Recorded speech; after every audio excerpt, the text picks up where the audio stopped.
Okay, guys. I didn't get a chance to talk about this yesterday when the news broke or anything, but hold on, just gonna check something here.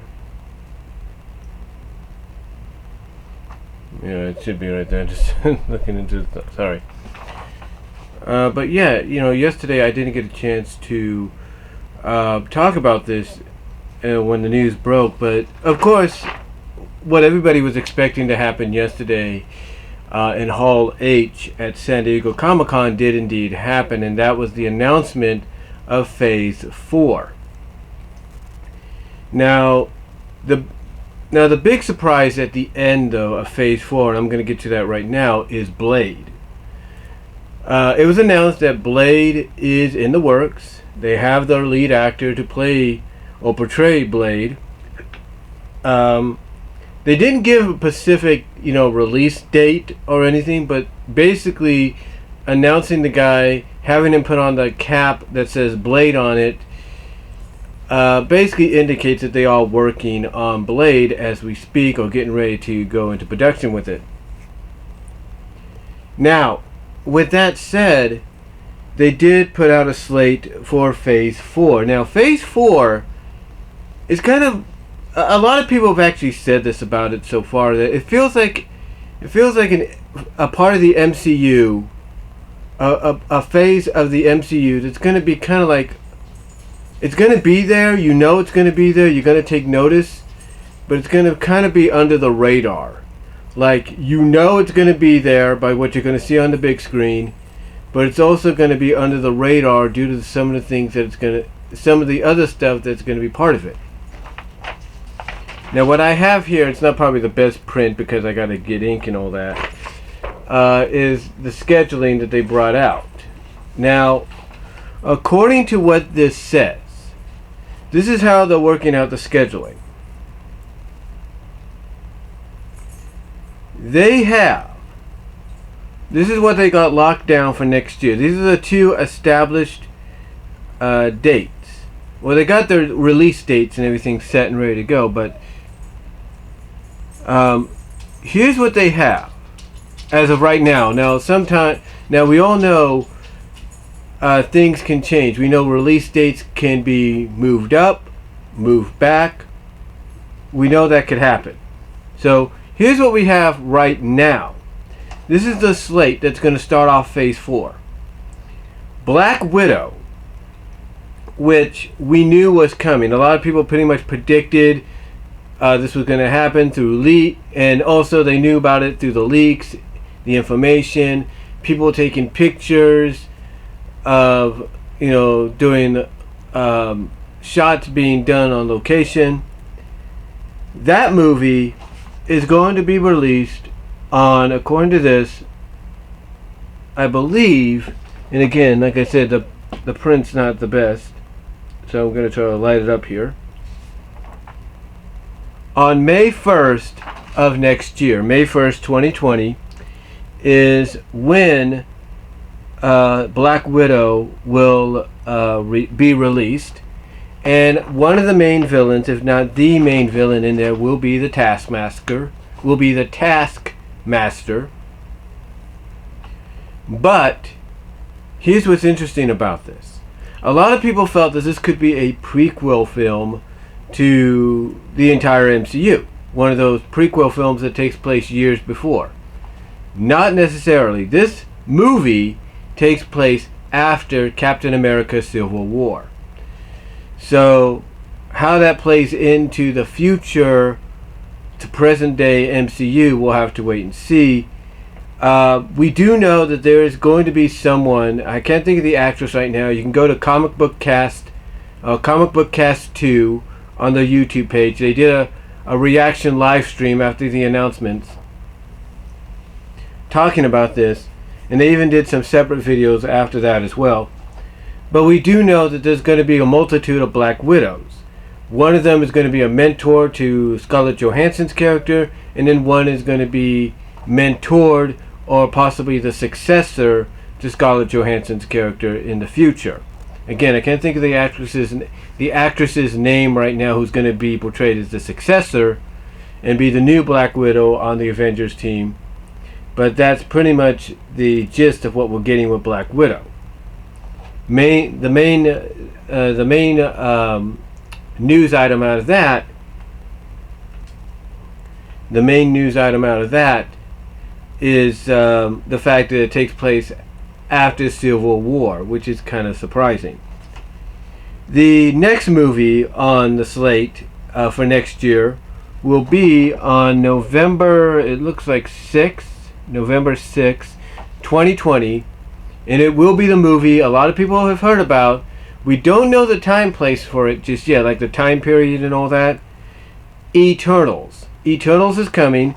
From what I understand, they announced the full cast of who's going to be in it. Angelina Jolie will be in it.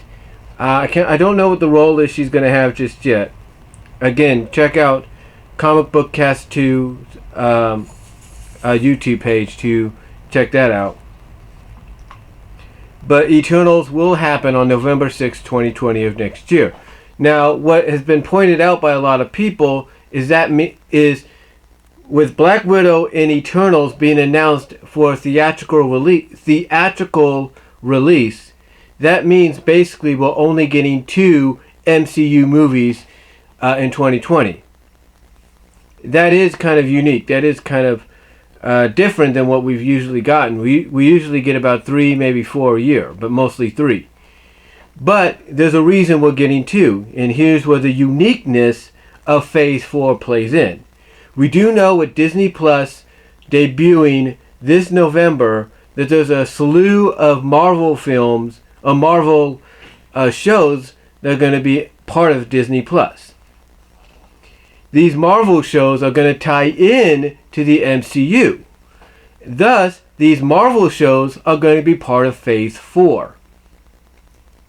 So in between Black Widow and Eternals, in between the releases of Black Widow and Eternals on the big screen, as part of Disney Plus, we're going to have in the fall of this year, I think, or next year, the fall of next year, from what I understand, we're going to have Falcon and Winter Soldier. That's right. In between Black Widow's release and Eternals release on the big screen, we're going to have the Disney Plus series debut of Falcon and Winter Soldier. How that plays in to Black Widow and Eternals is going to be kind of interesting, because it's basically, from what I can tell, it's basically taking the slot that, let's say, a movie like Spider-Man Far From Home did this year on the big screen. It's taking the slot, but it's taking that slot onto and into the Disney Plus streaming service. So that's basically, even though it's scheduled for fall 2020, that's taking that position if you think about it. So you got 3 MCU related projects coming out next year, 2 on the big screen and 1 as part of Disney Plus. Now, as far as 2021 goes,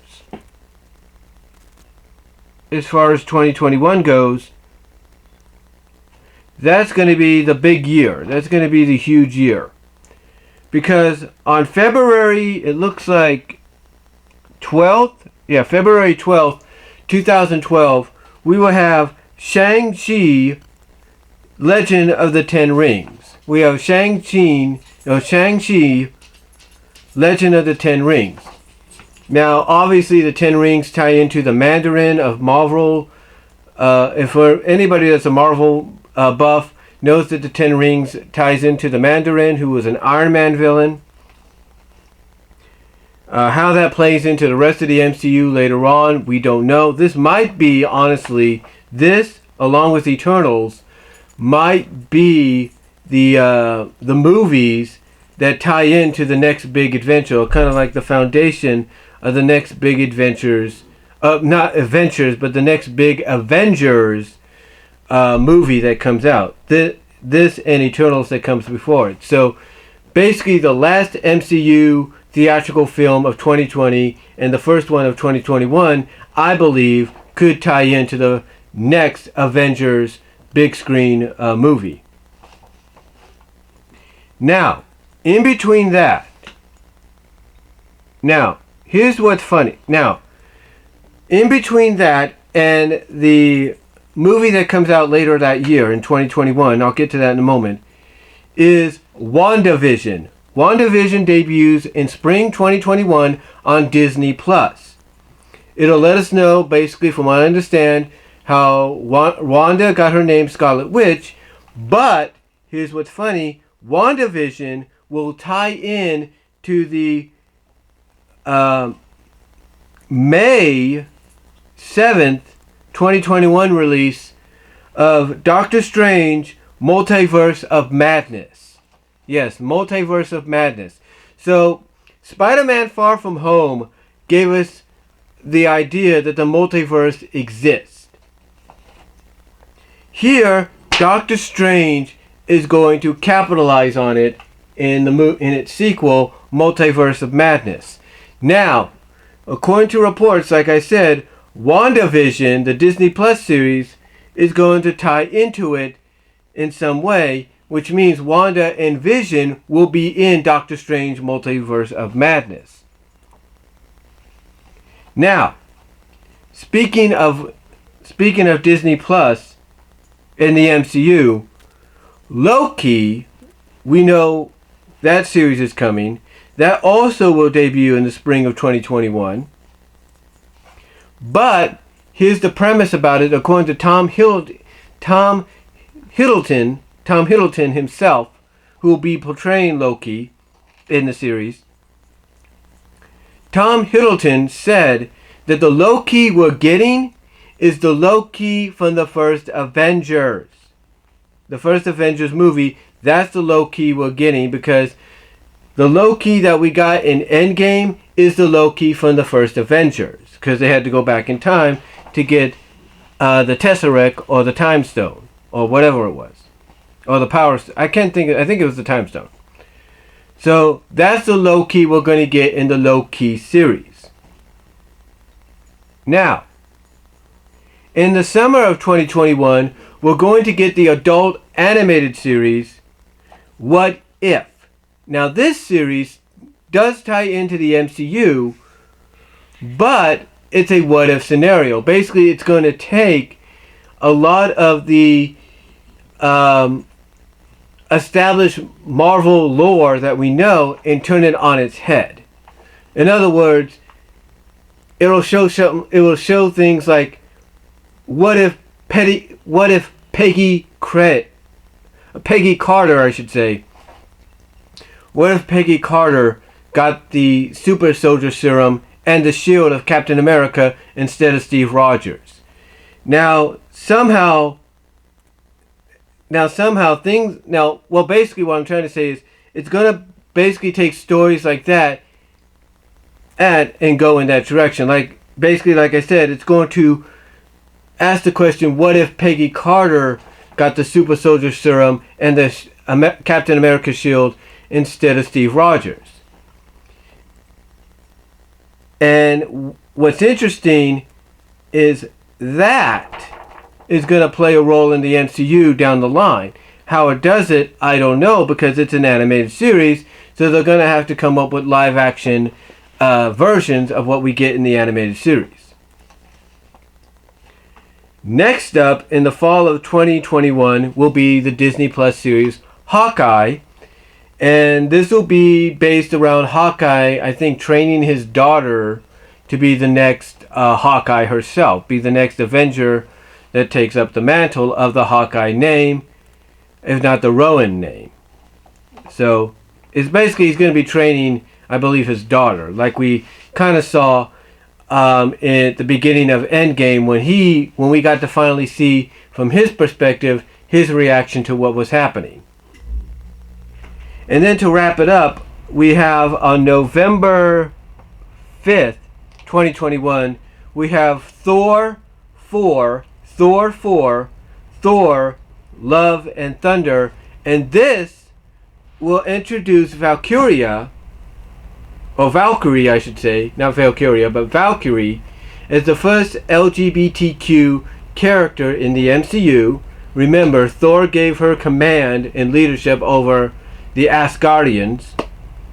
But it will also bring back Natalie. It'll also bring back Natalie Portman as Jane Foster, and she will take up the mantle of the Goddess of Thunder, Thor. She will be portraying the first female Thor in the MCU. They'll be following a certain story arc from the comics when it comes to the story.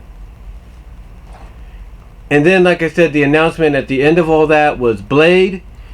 He also touched upon, Kevin Feige also touched upon Fantastic Four being in the works, Mutants, aka X-Men, being in the works, Guardians of the Galaxy Volume 3, and many others. But yeah, basically this, or as you'll probably see in the thumbnail, this is the lineup they got planned for MCU's, the Marvel Cinematic Universe's, fourth phase. And again, it's a unique kind of one because basically, from what I'm being shown here, to start off, we're only getting 2 theatrical films next year, which is Black Widow and Eternals, and then sandwiched in between them, usually what would be a theatrical summer release for the MCU or fall release, we're getting the Disney Plus debut of Falcon and Winter Soldier, and how those play into Eternals and Black Widow we'll have to see. But that's going to be the, like I said, it's going to be taking up the spot that usually we get with, let's say, a summer / fall MCU film, like let's say Spider-Man Far From Home. But it's going to be on Disney Plus. Then it's kind of the same scenario starting off 2021 when you have Shang-Chi, Legend of the Ten Rings, in February of that year. Is it February? Yeah, February of that year. And then sandwiched in between that and then the May release of Doctor Strange, Multiverse of Madness, you have WandaVision on Disney Plus, and WandaVision is going to tie into Doctor Strange, Multiverse of Madness. So Wanda and Vision will be part of that, which means we might get Benedict Cumberbatch, I think that's his name, guest starring or making an appearance towards the end of WandaVision on Disney Plus. And then Loki will be having his series when it's going to be the Loki that's from the first Avengers. And then we get the What If series, which will also play some kind of role into the MCU, which is an animated series. And then we get Hawkeye, where he's training, I believe, his daughter to take up the mantle next.